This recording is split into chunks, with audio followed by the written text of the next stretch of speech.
Questo è un luogo che genera dialogo, qualcuno che si impegna, che si batte, che approfondisce la conoscenza e sostiene la fiducia. È un crocevia dove si incontra chi desidera il vero, il bello, il giusto e il bene. È una testimonianza di speranza nel cuore ferito del presente.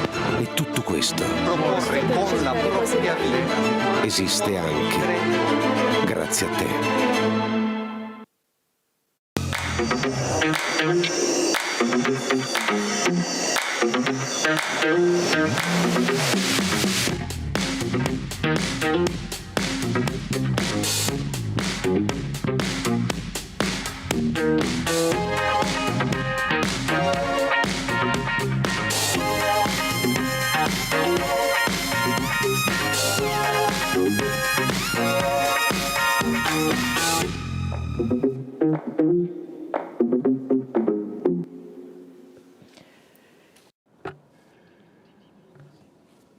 It's that everybody lives like that, as if from 1 hour to the next somebody was about to come.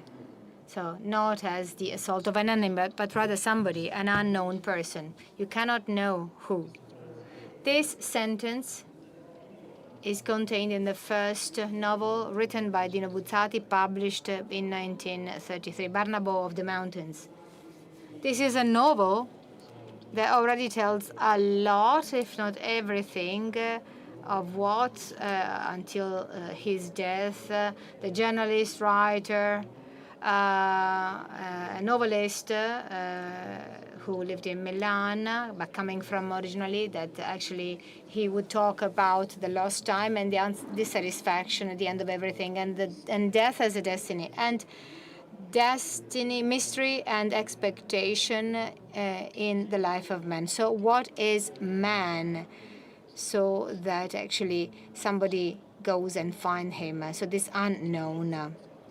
What waiting are we made of? Why a noise different from the others makes us shrivel? And why, if we look at a closed door, we are certain that sooner or later we will see somebody coming up? So great writers say one thing, and only that thing until the end of their life. And this is what Buzzati did with the determination of a mountain climber. So the meeting of this evening, for whom I would like to thank the dear guests, is not intended to be a presentation of the works of a writer who all too often has been considered a minor writer or considered as some kind of a heavy novelist, but rather to discover in his very vast works production the signs of this waiting that everybody has and that Buzzati has described and represented with a desperate dramatic nature. And to do that, we have two great personalities: Lorenzo Viganò, journalist of Corriere della Sera, as Buzzati was, and president of the Foundation Dino Buzzati, and curator of the works of Dino Buzzati. The improved reprint of many books by Buzzati is to be ascribed to him. Thanks very much for being with us.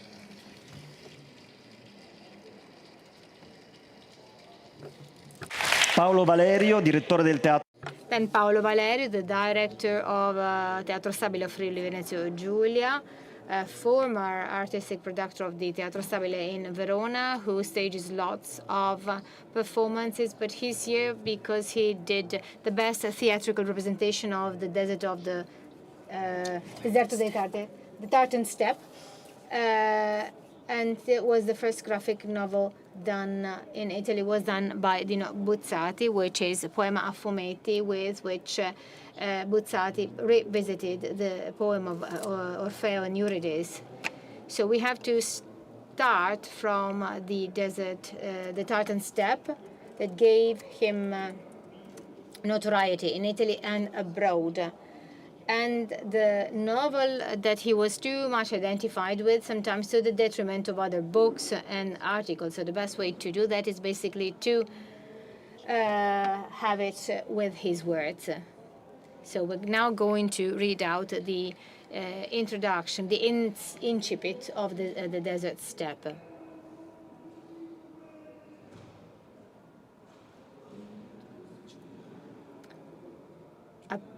appointed as an officer, Giovanni Drogo departed in the morning of September from the city to reach the Bastiani fortress, his first destination.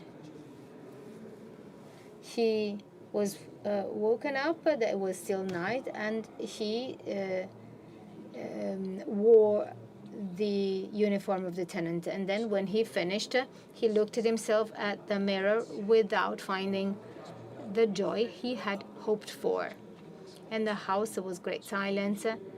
You could only hear noises, the noises from a nearby room. His mother was about to wake up to greet him. That was the long expected day for years, the beginning of his real life. So now he was finally an officer.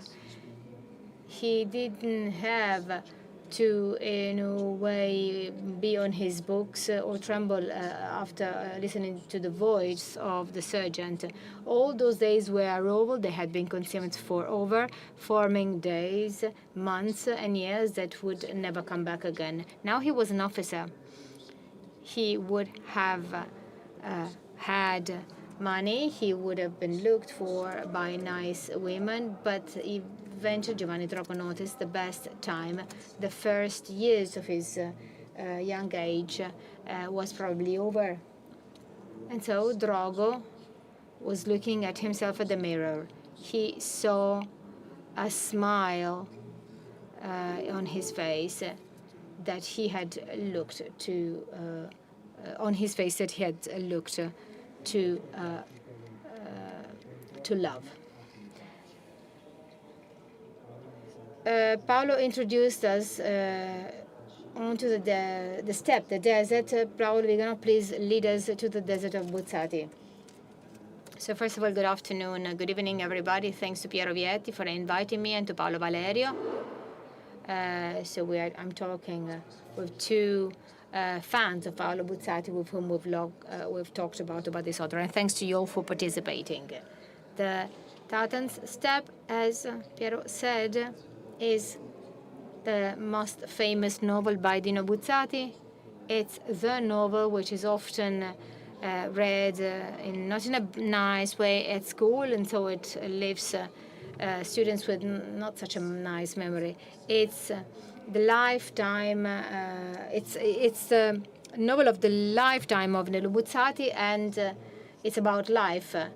Dino Buzzati often said that he should have had to write this novel throughout his life and then close it only on the verge of his death as some sort of an autobiography. And as a matter of fact, it is a very biographic novel, and the novel of life.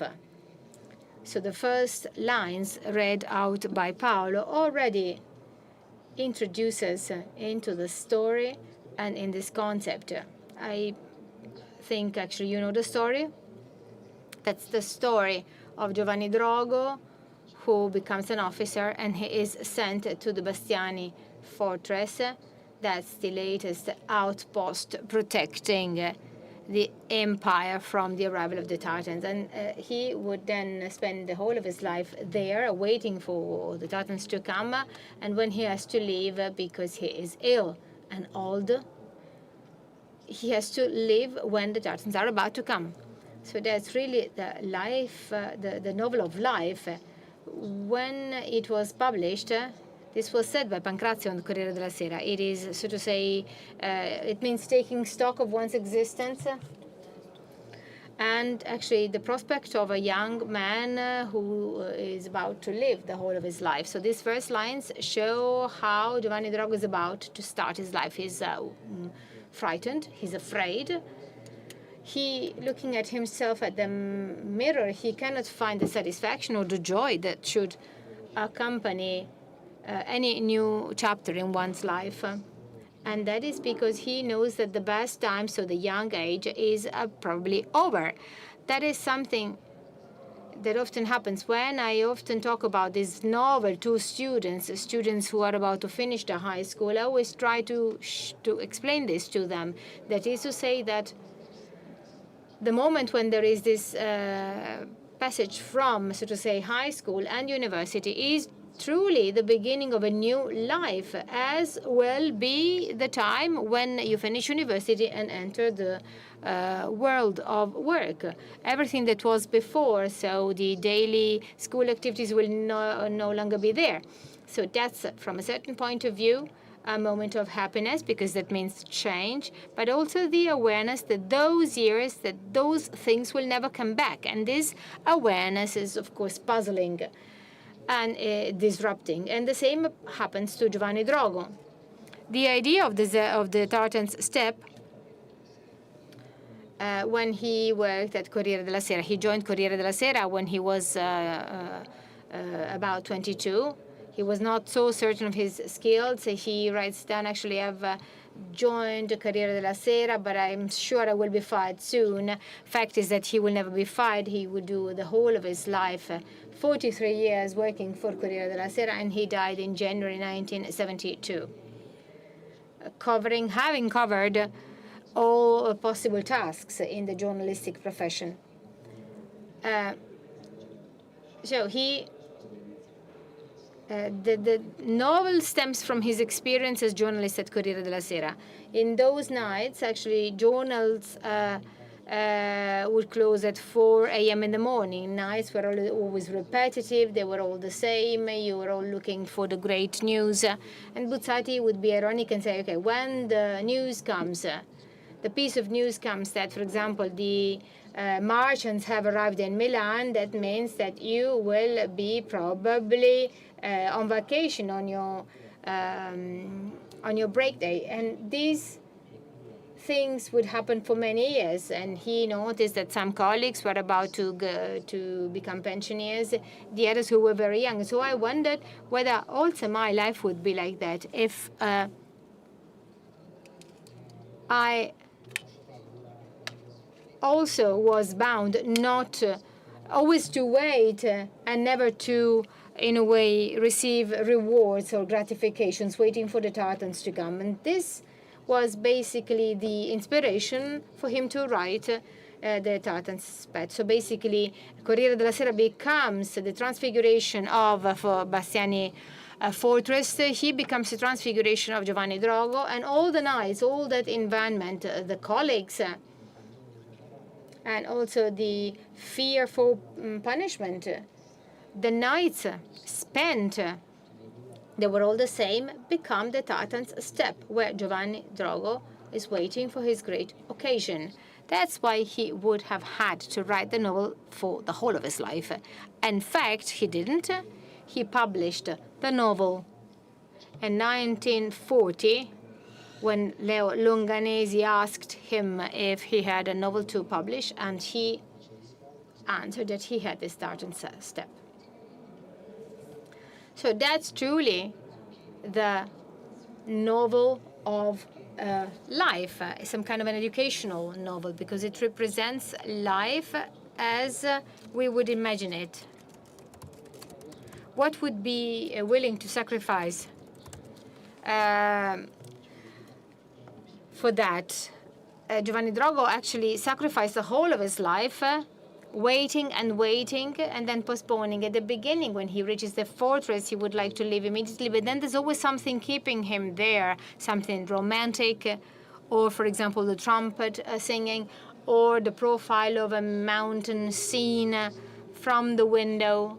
And he's then actually curious because of the desert, because of the great north. He would like to see it. And as soon as he gets there, he asks to be sent to look at the desert. At the beginning, he was not allowed to do that, as if we wanted basically to look at how our life could become. So he was not allowed at the beginning, but he was indeed afterwards.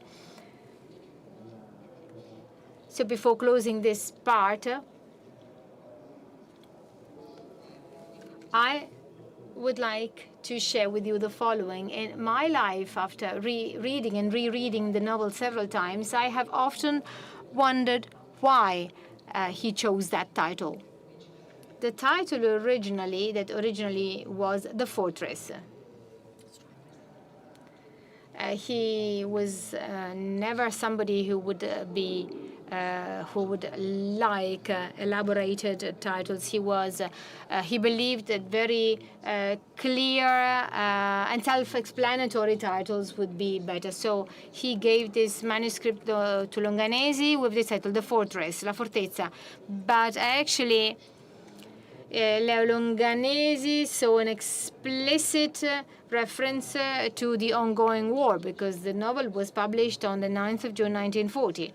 So he suggested him to change the title, proposing two titles, The Tartar Steppe and The Message from the North. And actually, Longanesi chose The Tartar Steppe. So I wondered why steppe. So this difference between the fortress and the desert. The fortress is a closed place. It's a protected place where somebody protects him or herself, while the desert is something open. It's an open place. It's open to danger, to the enemies coming there. So why this change?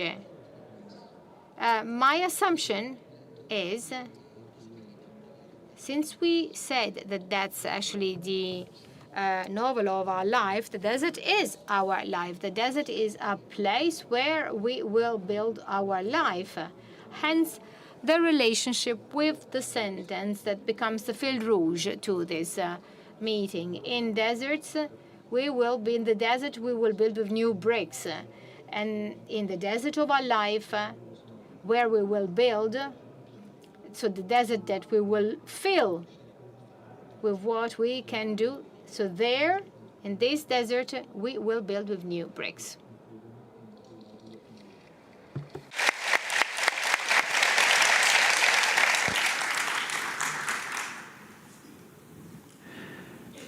Quella notte. So that night, for Drogo, the escape of time would start. Up to that moment, he had lived the years of his young age, and he had gone through a past that seems endless as a child. And then at a given point, out of his instinct, you look backwards and you see that there's a gate that was closed, that is closed, that our shoulders closing are coming back, preventing us to come back. And then you feel that something has changed. The sun is no longer immobile, but it rather rapidly moves. So you barely look at it, and it precipitates to the horizon. So you notice that the clouds are not in the blue part of the sky, but rather they flee, they escape one on top of the others. So you understand that time passes, that time goes by, and that the path, the journey, will have to end. And then at a given stage, they close a heavy gate very rapidly, and you don't have the time to come back.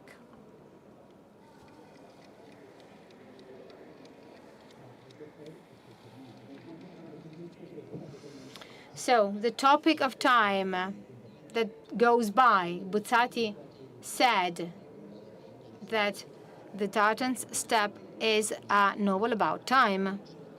So working for a newspaper, what's the most important, the strongest, and the strangest thing, especially in a newspaper, other than the passing by of time?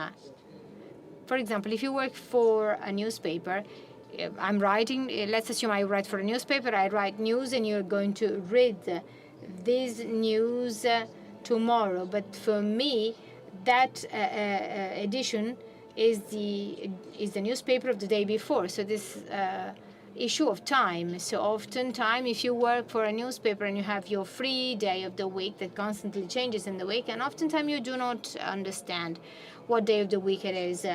There are some classical sentences of those who work at a newspaper when basically they say, I'm asking you for an article today for tomorrow. That means that you're writing it today, but I'm asking for it today, but it will be published on tomorrow's newspaper. Or, for example, I'm asking for you for an article tomorrow, and that will be published the day after tomorrow. So time is a fundamental aspect in a newspaper.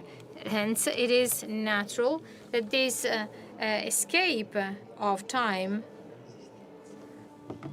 the fact that time is so important for Giovanni Drogo and Dino Buzzati is a fundamental element of the novel of of the Tartar Steppe. When it was published, Pancrazzi understood that that was a very peculiar novel, very different from all the other novels published up to that moment.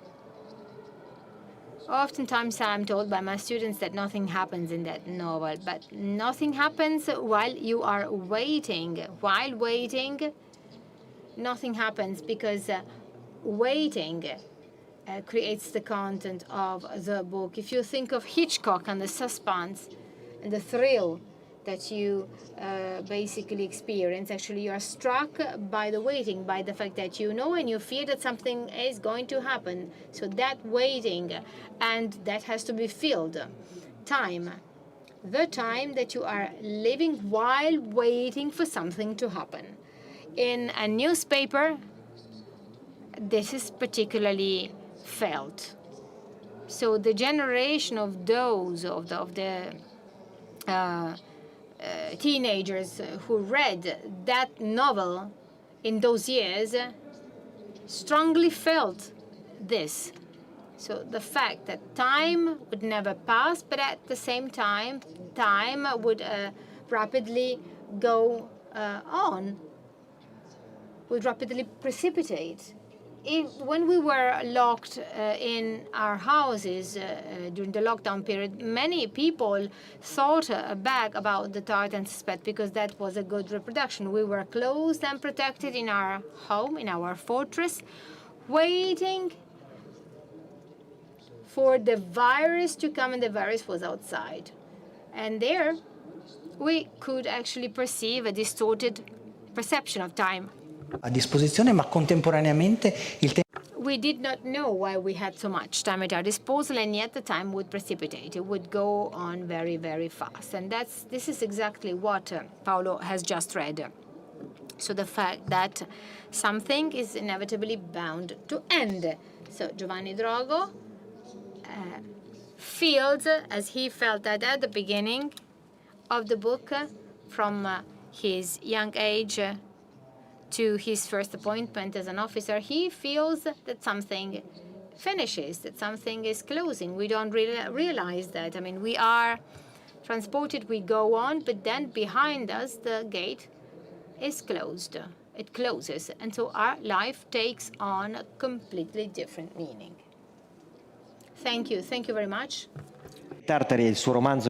So the Tartar Steppe is the most famous novel, but Buzzati wrote a lot of short stories. Actually, he served many different roles. He played many different roles. Even if he used to say, I am a painter, first and foremost a painter. One of the short stories collection that he wrote is the Boutique of Mystery. So the word mystery often appears in the work of Buzzati. Buzzati often talked about mystery because he actually wanted to investigate what's behind things, not just which are rather a sign, something that does not finish there. They're not only deceptions. So Buzzati was a journalist, so it's important basically to focus on the experience of the things he saw. So his short stories, even the most surreal ones, seem reports, look like reports, news reports. For him, articles are everywhere. For example, when he says that under Milan they found the gate of hell while digging for the subway, or when he talks about the drop that one hears at night and everybody wonders actually who left that open, and actually basically where you then discover that the drop got on the stairs. It's just a drop that mysteriously goes up the stairs and and makes us frightened and frightens us. Or when he talks about the bottom of the bed, he said that we thought that was a cave we could explore, and at the end of that there was everything, like, for example, dragons, ghosts, and so on, and then we would like to get out of that. So there's mystery everywhere. And then Buzzati has a unique feature. He always lives with the idea of, with the premonition of terrible things that might happen. I'll let you explain this from his voice as a short excerpt from an interview of many years ago where he talks about his work and of this premonition of terrible things he would always have. Io complessivamente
invented.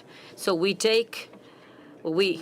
trust what he says, and we try to interpret him. So mystery everywhere, the premonition of something terrible that might happen at a certain moment or any time, and the characters are waiting. And this wait is constantly frustrated. The Tartar's coming when it is already too late. But not only that, Buzzati's work is full of hints that the waiting is not per se. It is not an aesthetic wait. It is not like waiting for Godot. It's waiting for someone who's there, either good or bad, terrible, or someone who will make me happy, or a meteorite. It depends. The waiting of something or someone who is there. And this can be seen in many short stories written by Buzzati. One of my favorite is the collection called In quel preciso momento, Venuto a cercarci, and I asked Paolo to read a part of that.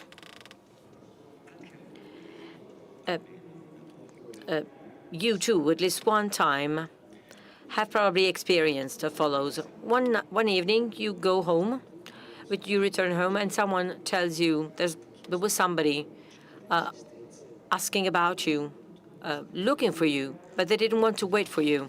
They didn't say who they were or why they were looking for you. You do not manage to know anything else.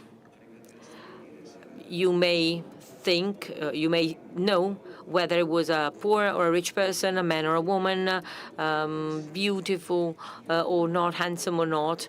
You cannot insist. Those who open the door do not remember any detail. They contradict themselves, and at the end you realize that who's answering your questions is inventing things.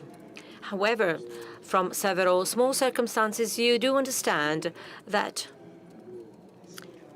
it was not a person coming to bother you, not an unknown person, another. It was another bringing to you something weird. This person will come back, you conclude, and you give up fantasizing, and the day after, you've already forgotten about this visit. Yet, the visitor will not come back. All of a sudden, after some time, you have a doubt. By chance, that man or that woman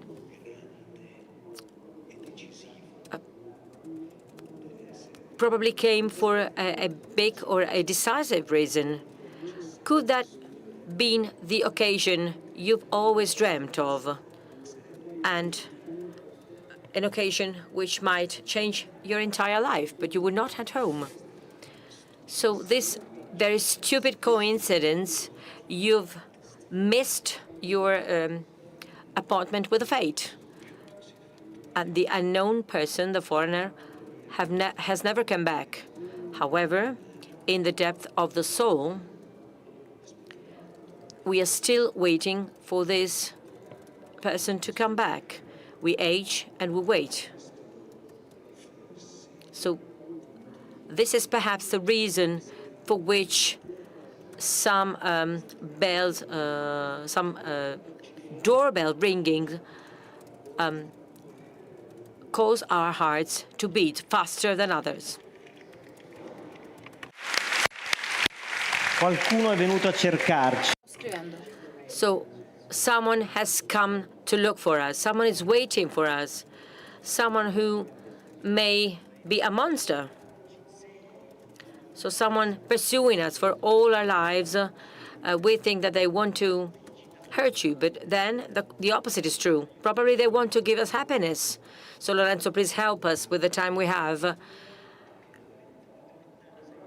For over the last 20 years, you've analyzed Buzzati's works in depth, so please take us where this mystery and this waiting are the liveliest in Buzzati's works. So what is mystery? Qualcosa era successo was another short story focusing on a train. Buzzati says it. At the end, the writer tackles over and over again the same topics, tackled from different perspectives. So this is one of the topics, one of the themes. Time passing very rapidly, death, the waiting, pillars of Buzzati's works. Mystery to Buzzati, from my point of view, is not what you do not know. It is also what you do not know, but above all, it is what we are not able to see or to recognize. There are some hints. Someone came to look for us. There's another very short story in the same collection called Clack. A man enters a house, he closes the door, and he hears a clack, a noise.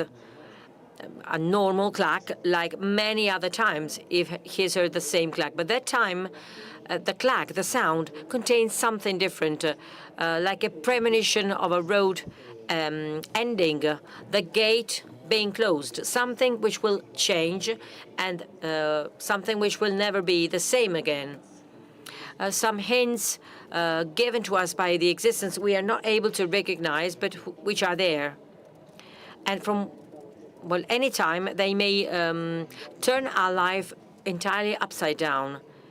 It is as if Buzzati, sort of using a scalpel, cutting the veil that separates the world we live in from somewhere else.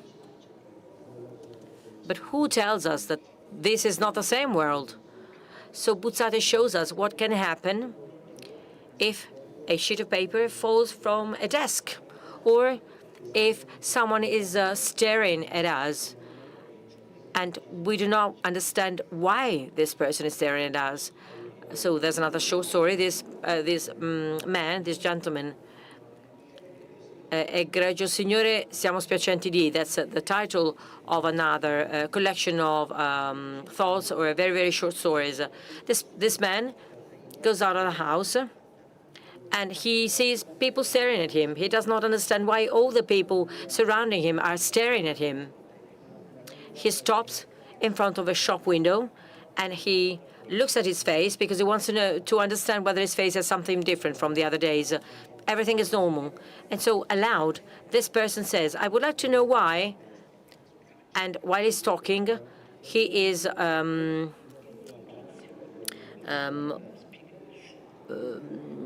killed by a truck. So that was a hint. Cronache Fantastic is another short story.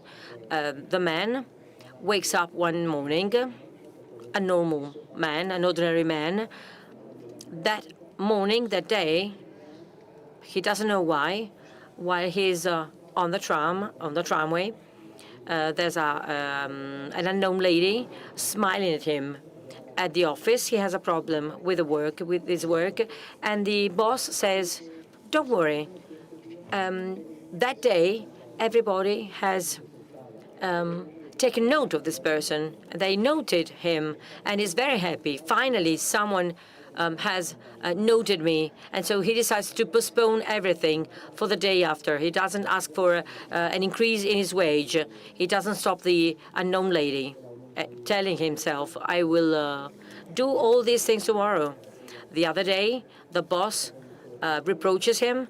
The young lady does not longer smile at him, so he had that occasion, and he had missed that occasion, that opportunity. This is mystery. Those things that we are not able to evaluate, but which Buzzati identifies and tells us to admonish us, to defend us, to give us sort of a warning, so that the story is never the plot in itself.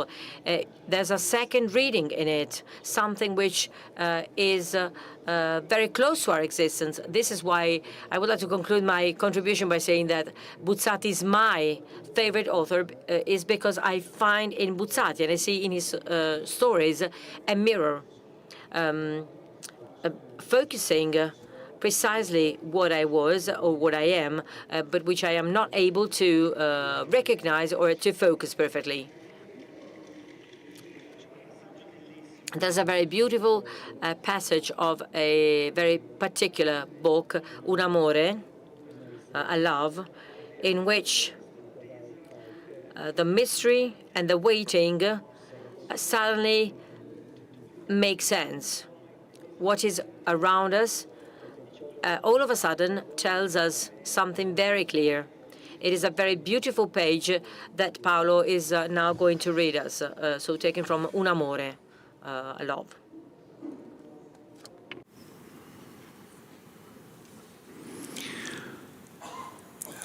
Solo adesso. Only now, finally, he understood the secret. He realized about the secret. A secret that was very simple. Love. Everything which fascinates us in the inanimate world, the woods, the plains, the rivers, the mountains, the seas, the valleys, the steppes, more, even more, the cities, the buildings, the stones, even more, the sky, the sunsets, the torments, the storms, the snow, even more, night, the stars, the wind, all of these things, per se empty and indifferent, are charged with a human meaning, because without us suspecting it, they contain a love-related premonition. How stupid had it been not to realize all this up to now? What would be the interest in watching a ruin, a cliff, if the wait was not implicit in that? Waiting for what? Waiting for her, the creature who might make us happy.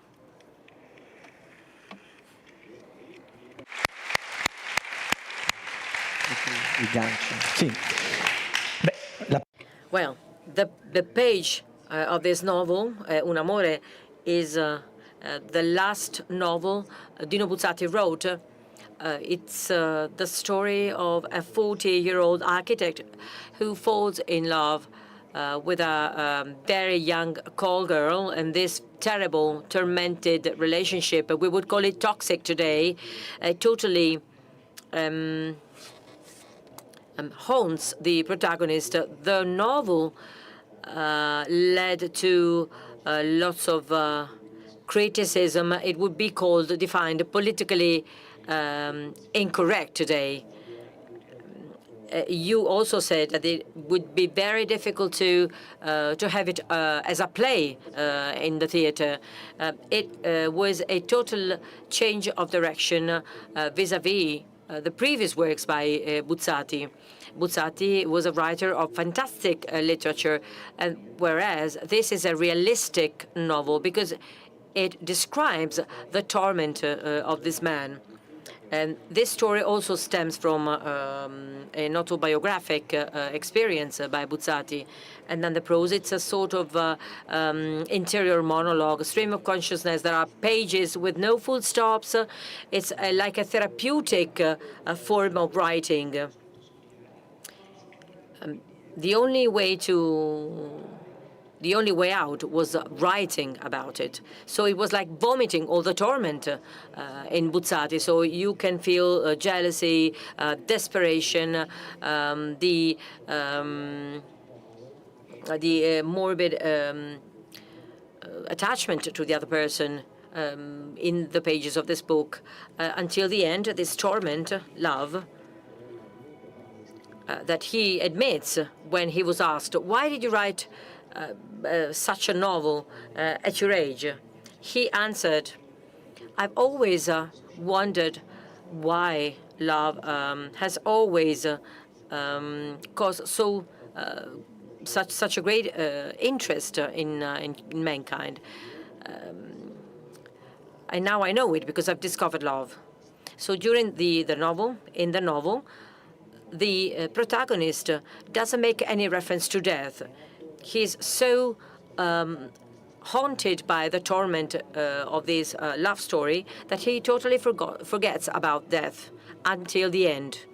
At the end, when Laide, this very young girl, falls asleep, and all the atmosphere of the book takes on a sort of serenity, and the protagonist is watching her sleep, he no longer worries about the future. He observes Milan from the roofs. He finally looks like a quiet man, but at that moment he sees the Black Tower. He sees death. So as soon as love is no longer tormented, the main theme of Buzzati's poetics appears, death as a Black Tower. So death is also the main theme of Poema a fumetti. Death is a theme that Buzzati developed. Indro Montanelli said that Buzzati lived embracing death. He sort of embraced death during his life. He represented death in all the possible ways. He investigated death. One of the ways was Poema Fumetti, which is the pop art review, so to say, of the myth of Orpheus and Eurydice, the possibility to descend to the underworld and see how the world beyond life is what it looks like, and Buzzati takes us to this awareness. Buzzati takes us to the world after death, and he shows us the way we will be when we die.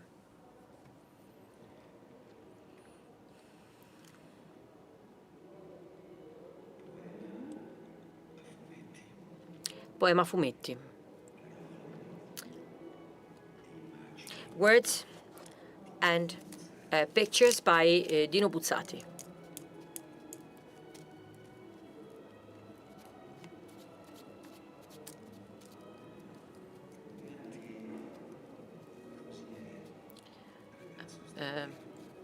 Regrets, this is the way. A regret. The regret is the ill of this place, like malaria, very ill-considered. The worst vice, a forbidden vice, is to look to the world of the living people through some small windows to savor the lost paradise. What do you miss here? Almost nothing. For some time, we had at least a color TV here. But we miss what is most important. We miss freedom, the freedom to die.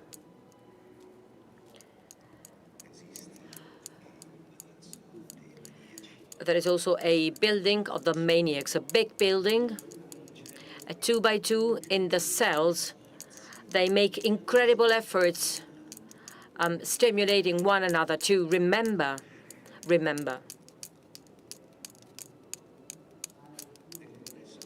But overall, they should be happy that they've become immortals. Of course they are, they're happy. They no longer have to die. They no longer have to suffer from illnesses, wounds. They do no longer exist. No hunger, no need. They are all alike. They speak, they eat, they get fun in the same way. But they are bored, or death. Wise gift of God. The graces of the world, and even love. And now here, where you do not come back, with empty eyes. We watch the clouds, the seas, the woods, with no mysteries. And now, I read you and I show you the last three tables of this masterpiece, which is titled Poema Fumetti. I always think that this is the will and testament by Dino Buzzati, because alongside his themes, the work that he managed to create using the pictures, using the drawings, opens up countless new worlds. At that precise moment, on the crest, there was a torment with its usual painful souls. The last kings of the fairy tales were walking towards their exile. And on the Kalahari Desert, the turreted clouds of eternity were passing by slowly.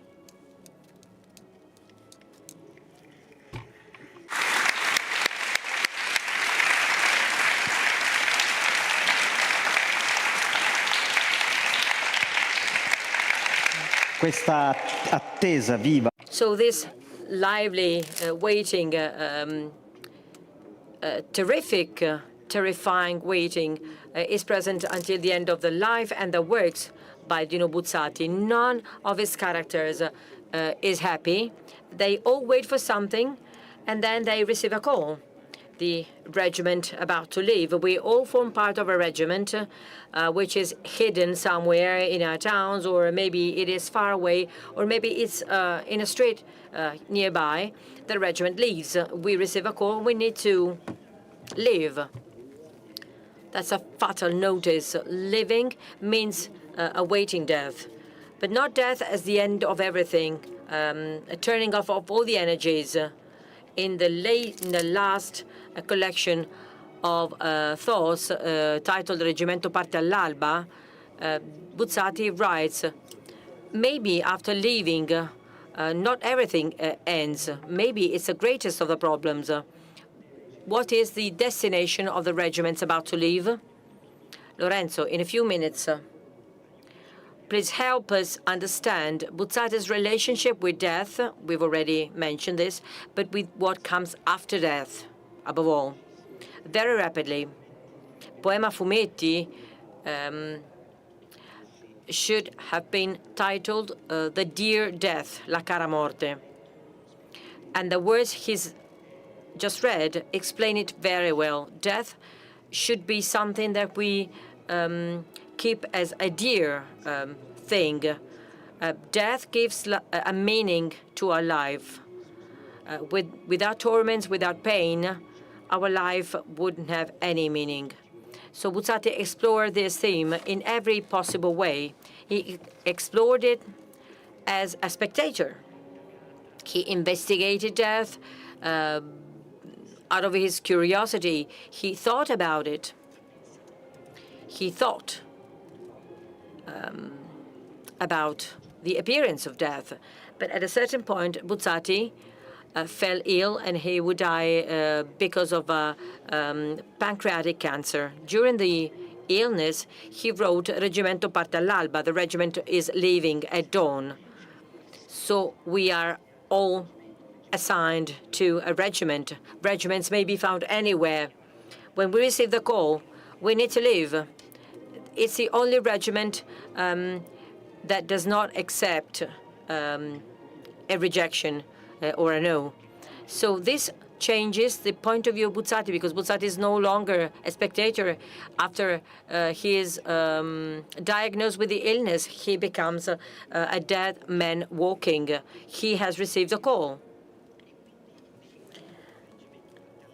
Therefore, in this Reggimento parte all'alba, which is a posthumous book, a sort of spoon river made up of many portraits, the agenda that contained it also had a list of characters, such as Jesus Christ, that Buzzati would have developed. Each character contains a part of Dino Buzzati, because each character goes through emotions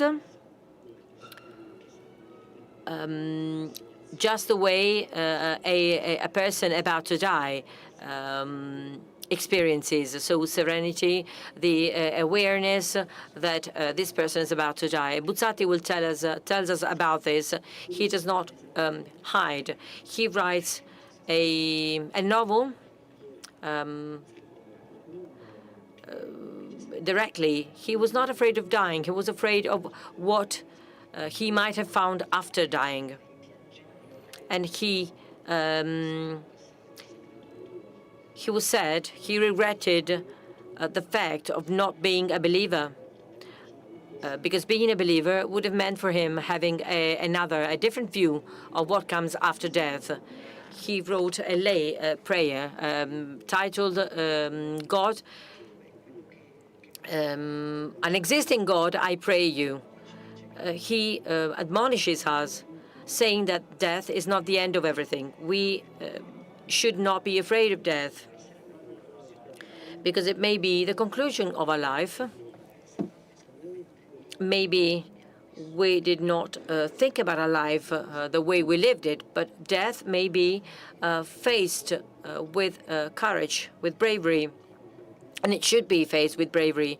In the end, the Tartar Steppe tells a story of Giovanni Drogo, who apparently is defeated, but is an anti-hero.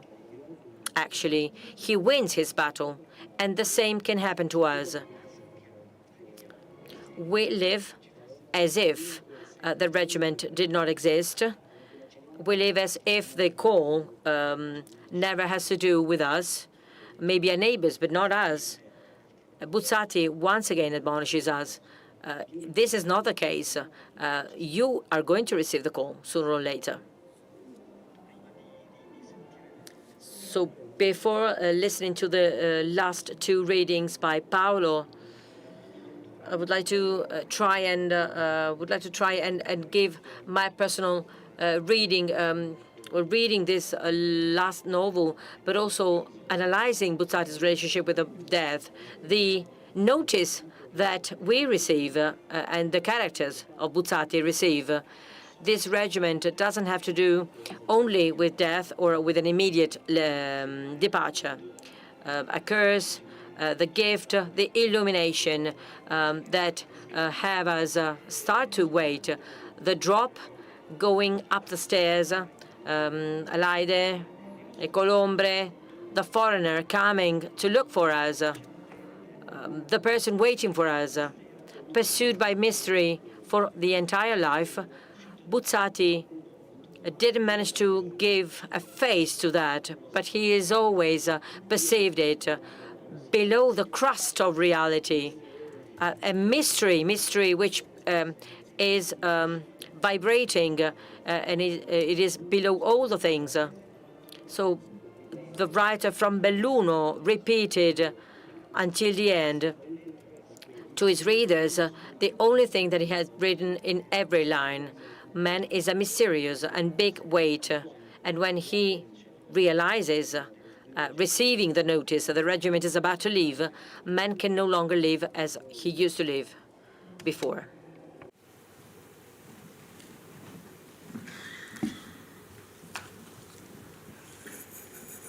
Duilio Ronconi,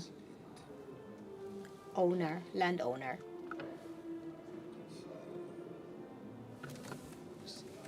As every evening, the infirm was brought to the house in the countryside, surrounded by meadows and woods, and he was left there alone. As the sun was going down after the profile of the turreted mountains, he was gradually feeling life going away from him. All ahead of him, everything ahead of him was the desert. It was silent and beautiful. And then at a given moment, in a prairie that was closed, fenced by a fence, there was a hump, a round hump being formed that gradually grew up to 2.5 meters, and which growing up would move towards him, looking at it, as if the prairie was some kind of a woolen blanket below which an animated monster was moving, a giant mole. So the hump was no longer round, it was oblonged, as if it corresponded to a back, followed by a smaller protuberance that would move and that could be assimilated to the tail. So a giant mole or an underground snake, a creature from the abyss, or a prodigy of our Lord. So the man was tempted to call so as to share this miracle with others, but he did not do that. He preferred to actually experience this view, this unexpected view, by himself. For some instants, he waited for this frightening hump would disclose the monster, but actually the prairie did not was not torn. So the old man said, well, it's better this way so that the mystery could be more intense. But those were the very last lines of that privileged they. The old man understood immediately that that was the announcement of that fatal message enacted only for him. He had to live, probably that same evening, and yet he felt filled with happiness, such a happiness that he had never felt throughout his life.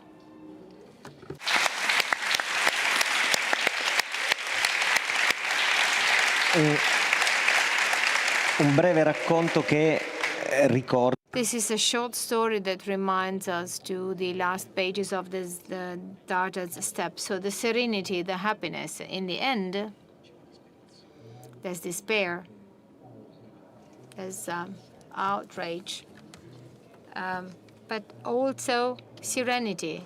So the fact that you are welcoming the dark lady, and in this Il Reggimento parte all'alba, in the final short story, which is very sweet, Buzzati talks about that actually he called himself Taviano Sebastiano, and that's in Dino Buzzati. So he finds the strength to face this final journey. He goes back to the cemetery in Belluno, where his mother was buried, and he got into the cemetery to be comforted by his mother. And in the narration of this journey, while coming back, at a given point, he sees his mother seated next to him, and his mother tells him, "Don't worry, Dino, I will accompany you." And he answers, "No, you can't." And she replies, "No, I will. I will be very small, and I will get inside of you." And this is something that relaxes, that gives him serenity.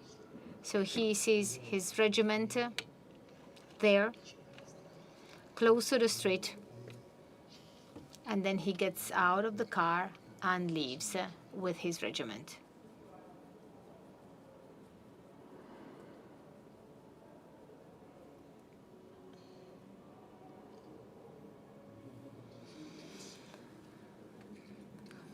The fortress was far away. You could not even see its mountains. In the sky, where you could see a deep blue, 3 or 4 stars shone. Drogo was alone. Officer Drogo felt that the hard work, that the hard burden of his soul was about to cry. And in that moment, from the depths, a new thought came to his mind: death. Drogo, be brave. This is your last trip. Face death as a soldier, and make sure that your wrong life finishes well. Revenge your destiny. Nobody will call you a hero, but precisely because of this, it is worth doing it. So go beyond the boundary, the threshold of the darkness, and smile if you can. After all, conscience is not too heavy, and God will know how to forgive.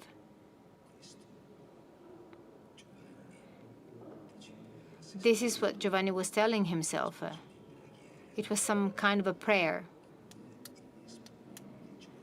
With joy, Giovanni Drogo noticed all of a sudden that he was calm, even anxious to start the test again. And the old fears were vanished. The nightmares were vanished. Death lost its frightening, chilling face and became something easy, in line with nature. So the room was full of darkness. The white color of the bed can hardly be seen. All the rest is dark. The moon is about to be in the sky. Will Drogo make it to see the moon, or will he have to leave before? The door of the room makes a light noise. Maybe that's because of the wind. Maybe because of the air. Or maybe it's she who has come in silently and who's now approaching Drogo's armchair. So Giovanni becomes erect. He touches his uniform. He looks outside of the window for a quick gaze, for his last portion of stars. And then, in the darkness, even if nobody sees him, he smiles.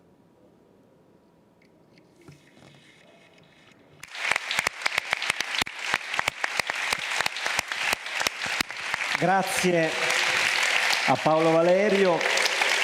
Thank you, Paolo Valerio. Thank you, Lorenzo Viganò. And thanks a lot to Dino Buzzati. The meeting of this evening wanted to be some kind of a stimulus for you all to read Dino Buzzati and appreciate him. He can be loved and appreciated from many different facets. So thanks to you, because actually what we bring home from this evening's meeting is not only that we've got to learn a major writer, but that we can start building from the desert of our existence.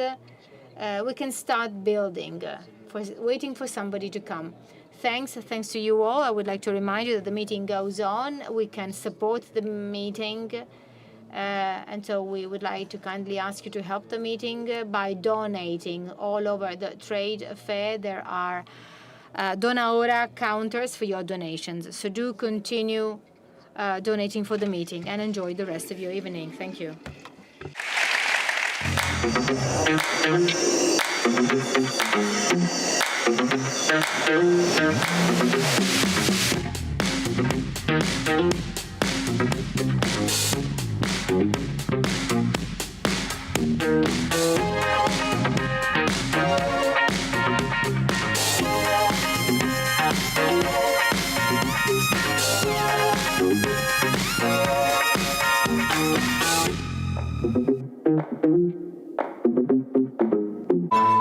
Questo è un luogo che genera dialogo, Qualcuno che si impegna, che si batte. che approfondisce la conoscenza e sostiene la fiducia.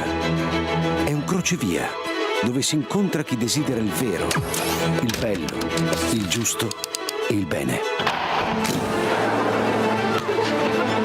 È una testimonianza di speranza nel cuore ferito del presente. E tutto questo Proporre con la propria vita. esiste anche grazie a te.